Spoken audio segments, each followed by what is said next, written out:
criminal liability. That's the decision in another officer-involved shooting. This one happened in the village of Oregon back in October. According to the investigation, a 911 caller stated a man he knew as Carlos held a gun to his wife's head. She begged him not to kill her and he fled the house. A search began for the man known as Jose Carlos Jimenez.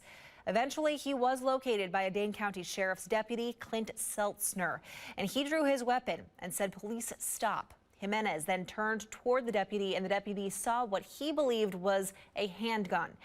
The deputy also observed Jimenez raise his gun towards him, and the deputy fired his handgun 4 or 5 times. Jimenez was pronounced dead at the scene. A loaded handgun was located on the ground next to him. In a statement, Dane County Sheriff Calvin Barrett wrote, quote, having an officer-involved critical incident in a close-knit community like Oregon is difficult for all involved and the community as a whole.